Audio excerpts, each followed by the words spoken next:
A telegram lures Aurora back to the bleeding lighthouse where her family vanished. Beneath its beam, a tide of mirrors shows her dying in every future unless she sacrifices the one memory keeping her human. Tonight the sea demands repayment, and the price is her last heartbeat. Hello everyone, this is Drama Labs, let the story begin. I never meant to return to the house on Willow Bay, but when the telegram arrived, Eleanor has vanished. The lighthouse is bleeding, the words sank into my skin like fishhooks. My name is Aurora Vale, and for 5 years I had tried to cauterize every memory of this spit of wind-battered coast. I left believing I could outrun the tide that carried away my mother's laughter and my father's last breath. Instead, the past waited, patient as barnacles, until now. The train hissed to a halt at the flagstop platform. No one met me, the station master's shack was shuttered, salt crust whitening its windows. I stepped onto planks glistening with blown spray, dragging the single suitcase that held everything I dared not unpack. Over the dunes the lighthouse lifted its iron spine, lantern dark for the first time in a century. Yet a red light throbbed inside the cracked glass, slow, deliberate, like a heart beginning to remember how to beat. I walked the half-mile to the caretaker's cottage. The path had narrowed, marram grass slashed at my ankles. Each footfall loosened recollections better left buried, mother humming as she braided my hair, her voice always trailing into the same whisper, the sea keeps its bargains. Father's rough hand closing around mine the day he sailed out and never sailed back. Eleanor, my cousin, the lighthouse keeper's daughter, standing on the cliff edge the night I fled, screaming my name into the wind until it shredded into gull cries. The cottage door stood ajar. Inside, the air tasted of damp iron and extinguished wicks. The kitchen table was set for 2, plates filmed with a week's dust. At its center lay Eleanor's diary, leather swollen like a drowned lung. I opened it to the final entry, dated 3 nights ago. He knows what I did to keep Aurora safe. If the lantern turns red, run. The ink was still wet, glistening like fresh blood. I flipped backward through the pages. They rearranged themselves under my fingertips, chronology dissolving, years shuffling like cards. A photograph slipped free, me at 7, holding a starfish the color of sunset, Eleanor beside me with her arm protective around my shoulders. Behind us, mother's shadow leaned over the lens, distorted, elongated, as though the sun itself recoiled from her. I remembered that day. We had built a sand altar to Neptune and promised him our most precious secret. I had given my mother's locket. Eleanor had given her name. Thunder growled. The storm shutters banged. I turned another page and the room tilted. The diary's paper unfolded into a map of tunnels worming beneath the lighthouse, corridors drawn in salt crystals that bled onto my skin. A single phrase repeated along the margins, payment overdue. I tasted metal, my own pulse hammered like surf inside a cave. I had never seen these tunnels, yet every turn felt familiar, as if memory and premonition had conspired to sketch them into my bones long before I could read. A gust blew the door wide. Rain swept in, carrying the smell of kelp and something fouler, decay wrapped in silk. Footprints appeared on the warped floorboards, leading toward the cellar, small, barefoot, the toes too long, almost webbed. I followed because not following was worse. The trapdoor groaned open under my hand, exhaling cellar air thick as black water. Steps spiraled down, each one slick with phosphorescent algae. My suitcase I left behind, it had grown heavier with every heartbeat, as though something inside were growing teeth.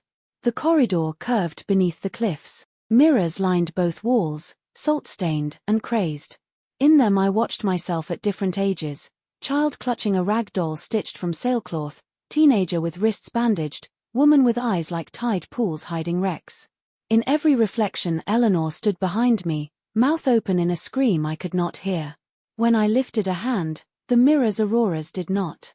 Instead they turned their backs, showing me Eleanor's face pressed against the glass from the inside, palms bleeding smears that spelled run.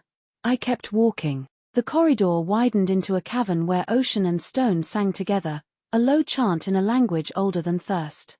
Eleanor knelt beside a pool lit from beneath by its own slow pulse. Her wrists were bound with kelp, her breath fogged the air with copper. Behind her rose the thing I had glimpsed as a child, no longer shapeless, now wearing father's weathered face stitched to mother's gentle smile. Its eyes were empty lighthouse chambers, rotating beams sweeping nothing. Its voice was the hush inside a conch, payment overdue. I stepped between them. The creature tilted its borrowed head, seams creaking like rigging in a gale. One life for another, it said, mother's cadence threading father's rasp. Aurora for the captain who cheated the deep.